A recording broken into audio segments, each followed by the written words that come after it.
오늘 우리에게 주시는 하나님의 말씀은 마태복음 6장 24절입니다. 한 사람이 두 주인을 섬기지 못할 것이니 혹 이를 미워하고 저를 사랑하거나 혹 이를 중히 여기고 저를 경히 여김이라 너희가 하나님과 재물을 겸하여 섬기지 못하느니라. 아멘. 오늘은 분이라는 부류에까지 갈 수 있도록 하라. 분이라는 부류에까지 갈 수 있도록 하라. 라는 제목으로 말씀을 증거하도록 하겠습니다. 어떤 사람이 산에서 행동하는 모습을 보고 사람을 세 부류로 분류했어요. 첫째는 쓰레기를 함부로 버리는 놈. 둘째는 나도 쓰레기를 버리지 않고 남의 쓰레기도 줍지 않는 사람. 마지막 세 번째는 나도 쓰레기를 버리지 않고 남의 쓰레기도 줍는 분. 이렇게 사람은 세 부류로 나눌 수 있다는 거예요. 그런데 이렇게 세 부류로 나누는 것은 그리스도인에게도 해당이 됩니다. 첫째 부류는 다른 사람에게 피해를 주는 교회 다니는 놈. 두 번째 부류는 남에게 피해를 주지도 않고 다른 사람에게 관심도 없는 교회 다니는 사람. 마지막 세 번째 부류는 남에게 피해를 주지 않을 뿐만 아니라 다른 사람에게 관심을 갖고 배려하고 섬기고 사랑할 줄 아는 교회에 다니는 분. 과연 지금 세상은 우리 그리스도인들을 놈, 사람, 분, 이 셋 중 어떤 부류로 보고 있을까요?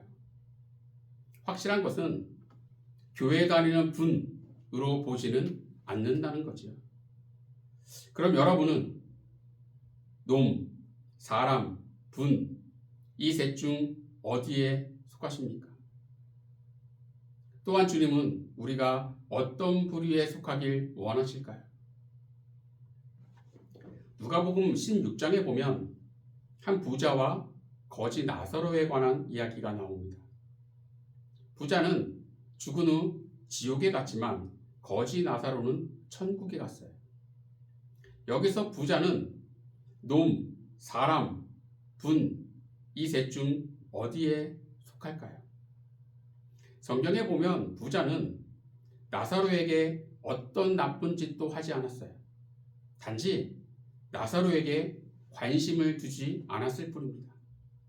그런 점에서 부자는 교회 다니는 사람, 여기에 속할 거예요. 그런데 문제는 부자가 지옥에 갔다는 사실입니다. 누가복음 10장에 보면 선한 사마리아인의 비유가 나옵니다. 강도를 만나 거의 죽게 된 상태로 길가에 버려진 사람을 제사장과 레위인은 봤음에도 불구하고 그냥 지나쳐 버렸어요. 그럼 제사장과 레위인은 놈, 사람, 분, 이 셋 중 어디에 속할까요? 제사장과 레위인은 강도가 돼서 사람을 거의 죽게 만든 채 길가에 버린 게 아닙니다. 단지 이들은 죽어가는 사람을 돕지 않은 것뿐이에요. 그러니 제사장과 레위인은 그냥 교회 다니는 사람, 여기에 속할 수 있다는 거죠. 반면 죽어가는 사람을 도운 사마리아인은 교회에 다니는 분이라고 할 수 있는 겁니다. 어리석은 부자 그리고 제사장과 레위인은 남에게 피해는 주지는 않았지만 베품과 섬김과 사랑이 있는 분이라는 부류에 속하지 않았기 때문에 주님으로부터 심판과 책망을 받는 자가 되었다는 거예요. 그런데 어리석은 부자, 제사장, 레위인 이런 자들의 모습이 바로 우리의 모습과 닮아 있다는 겁니다. 우리도 남들에게 피해는 주지 않아요. 그렇다고 다른 사람에게 베품과 섬김과 사랑을 나누며 살고 있느냐라고 하면 부끄러울 때가 너무 많다는 거죠.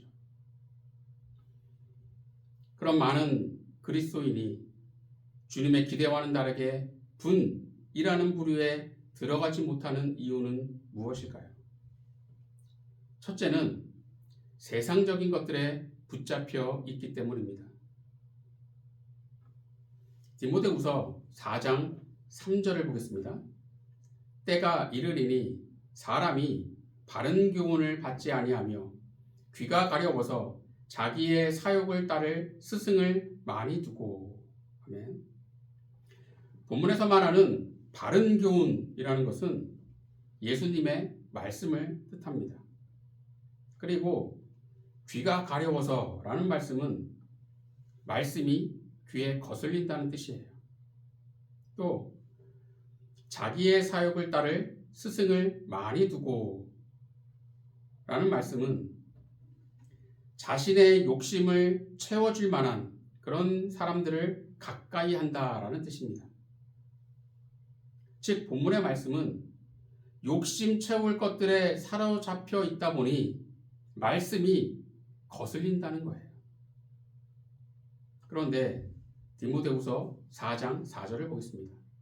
또 그 귀를 진리에서 돌이켜 허탄한 이야기를 따르리라. 여기서 우리가 살펴봐야 될 것은 돌이켜 따르리라 라는 말씀입니다. 돌이킨다 라는 말은 원래 향하던 방향에서 반대 방향으로 돌린다는 뜻이에요. 그리고 따르리라 라는 말의 헬라어 원어의 뜻은 헤매다 라는 뜻입니다. 이것을 정리하면 주님이 아닌 다른 것에 사로잡히게 되면 처음에는 말씀이 귀에 거슬립니다. 그러다 그것이 발전하면 주님을 향하던 내 삶이 세상이라는 반대 방향으로 바뀌게 되고 결국에는 허탄한 세상에서 헤매는 자가 된다는 겁니다. 즉 우리가 놈, 사람이라는 부류에 머문 채 분이라는 부류에까지 가지 못하는 이유는 주님 외에 다른 것에 붙잡혀 있기 때문이다라는 거예요. 나태주 시인의 해답이라는 시가 있는데 그 시의 일부분을 보면 이렇게 되어 있습니다. 천적을 피해 사막으로 숨어 들어갔다가 더 무서운 천적을 만난 낙타. 인간에게 붙잡혀 길들여지고 평생을 고생하며 산다는 낙타. 나태주 시인이 사막에서 사람들을 태운 낙타들을 보고 이 낙타에 대한 안타까운 마음이 들어서 지은 시라는 거예요. 천적을 피해 사막으로 갔더니 더 무서운 인간이라는 천적을 만나 평생을 사막에서 짐이나 나르고 사람이나 태우는 그런 낙타가 참 불쌍하다라는 거죠. 천적이란 잡아먹고 잡아먹히는 관계입니다. 쥐와 고양이는 천적 관계이죠. 막다른 골목에 몰리면 쥐도 고양이를 문다고 하지만 그렇다고 쥐가 고양이를 이기는 것은 아닙니다. 얼룩말과 사자도 천적 관계이죠. 어떤 얼룩말이 얼룩말 세계에서 싸움 1등이에요.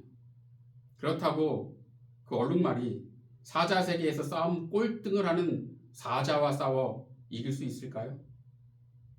그럴 수 없다라는 거죠. 천적이란 그런 겁니다. 그렇다면 우리와 악한 마귀는 어떨까요? 우리도 악한 마귀와 천적 관계예요. 우리가 아무리 강해도 우리의 능력으로는 악한 마귀를 이길 수가 없습니다. 나태주 시인의 해답이라는 시에 이런 부분도 있어요.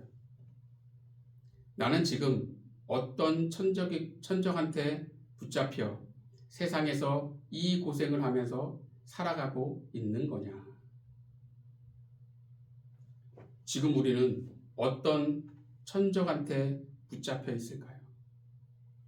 오늘 본문 24절을 보겠습니다. 한 사람이 두 주인을 섬기지 못할 것이니 혹 이를 미워하고 저를 사랑하거나 혹 이를 중히 여기고 저를 경히 여김이라. 너희가 하나님과 재물을 겸하여 섬기지 못하느니라. 아멘. 예수님은 한 사람이 두 주인을 섬기지 못한다고 말씀하셨어요. 즉 하나님과 재물을 겸하여 섬기지 말라라는 겁니다. 하나님과 재물을 겸하여 섬긴다는 것은 재물을 하나님과 동급으로 본다는 것이고 때에 따라서는 하나님보다 더 중요하게 여기기도 한다는 거예요. 그래서 하나님과 재물을 겸하여 섬긴다는 것은 실제로는 재물에 붙잡혀 있다는 뜻입니다. 나사로의 죽음을 방치해 지옥에 간 부자는 재물에 붙잡혀 있었기에 나사로를 방치했어요. 영생을 얻을 수 있었던 청년이 예수님을 따르지 않고 그냥 돌아가 버린 것도 재물에 붙잡혀 있었기 때문입니다. 출애굽 이후 거대한 여리고성을 점령했던 이스라엘 백성이 너무나 작은 아이성에서 패배한 것도 아간이라는 자가 재물에 붙잡혀 하나님의 명령을 어겼기 때문입니다. 하나님과 재물을 겸하여 섬기는 것을 넘어 재물이 천적이 되어 매번 넘어지고 패배하는 그런 그리스도인들이 오늘날 너무 많다라는 거예요. 그렇기에 분이라는 부류에 속하지 못하고 놈, 사람이라는 부류에 머물러 있게 되는 겁니다. 바라기는 온갖 세상적인 것들에 붙잡혀 있는 것이 아니라 주님께 붙잡혀 있는 자가 되시기 바랍니다. 그래서 교회 다니는 놈, 교회 다니는 사람 여기에 머무는 게 아니라 교회 다니는 분으로 주님 앞에, 세상 앞에 온전히 서는 저와 여러분이 되기를 간절히 축원합니다. 두 번째로 우리가 분이라는 부류에 들어가지 못하는 이유는 주님과 이심, 전심의 관계가 아니기 때문입니다. 이심, 전심이라는 말이 있는데 이것은 마음과 마음이 서로 통한다는 뜻이에요. 이심, 전심의 관계는 굳이 말하지 않아도 척 보면 상대방의 마음을 아는 겁니다. 그런데 이심, 전심은 하루아침에 되는 게 아니라 오랜 시간 함께 할 때 되는 거예요. 오랜 시간 함께 하면서 상대방에 대한 데이터가 쌓여야 합니다. 이럴 때는 좋아하는데 저럴 때는 싫어하더라. 이런 말은 좋아하는데 저런 말은 싫어하더라. 이런 상황에서는 이렇게 행동하고 저런 상황에서는 저렇게 행동하더라. 오랜 시간 함께 하면서 이런 데이터들이 쌓일 때 이심, 전심이 되는 겁니다. 그럼 지금 우리는 하나님과 이심, 전심이라고 할 수 있을까요? 사도행전 13장 22절을 보겠습니다. 다윗을 왕으로 세우시고 증언하여 이르시되 내가 이새의 아들 다윗을 만나니 내 마음에 맞는 사람이라 내 뜻을 다 이루리라 하시더니. 아멘. 하나님께서는 다윗을 내 마음에 맞는 사람이라고 말씀하셨어요. 즉 하나님과 다윗은 서로 마음과 마음이 통하는 이심, 전심이라는 겁니다. 야고보서 2장 23절을 보겠습니다. 이에 성경에 이른바 아브라함이 하나님을 믿으니 이것을 의로 여기셨다는 말씀이 이루어졌고 그는 하나님의 벗이라 칭함을 받았나니. 아멘. 본문에 보니까 그는 하나님의 벗이라 칭함을 받았나니 라는 말씀은 하나님께서 아브라함을 친구로 여기셨다는 거예요. 그만큼 하나님과 아브라함은 서로 마음과 마음이 통하는 이심전심이었다라는 거죠. 그럼 다윗과 아브라함이 하나님과 이심전심이 될 수 있었던 비결은 무엇이었을까요? 다윗과 아브라함은 하나님과 오랜 시간 함께 했기 때문입니다. 이들은 오랜 시간 하나님과 함께 하면서 하나님이 무엇을 좋아하시는지, 무엇을 싫어하시는지 잘 알고 믿음에서 벗어나지 않는 가운데 순종의 삶을 살았다라는 거예요. 그래서 하나님과 이심전심으로 통하는 관계가 되었습니다. 오늘 본문 24절을 다시 한번 보겠습니다. 한 사람이 두 주인을 섬기지 못할 것이니 혹 이를 미워하고 저를 사랑하거나 혹 이를 중히 여기고 저를 경히 여김이라. 너희가 하나님과 재물을 겸하여 섬기지 못하느니라. 아멘. 지금도 많은 그리스도인들이 하나님과 재물을 겸하여 섬기고 있어요. 이런 모습이 오래 지속되다 보면 하나님과 이심전심은커녕 하나님과는 전혀 관계없는 사이가 되고 맙니다. 많은 사람들이 다른 사람에게 관심을 갖고 베풀고 배려하고 도와주지는 못해도 남에게 피해만 주지 않으면 된다. 그러면 괜찮은 사람이다. 그런 생각을 합니다. 즉, 놈이라는 부류에 속하지 않고 사람이라는 부류에만 속해도 괜찮은 인생이다. 그렇게 여긴다는 거예요. 그러나 그리스도인인 우리는 그렇지 않아요. 우리는 사람이라는 부류를 뛰어넘어 분이라는 부류에까지 가야 합니다. 그러나 분이라는 부류에까지 가기가 쉽지 않아요. 그 이유가 뭘까요? 첫째는 세상적인 것들에 붙잡혀 있기 때문이고, 둘째는 주님과 이심전심의 관계가 아니기 때문입니다. 우리는 이 두 가지의 문제를 해결해야 돼요.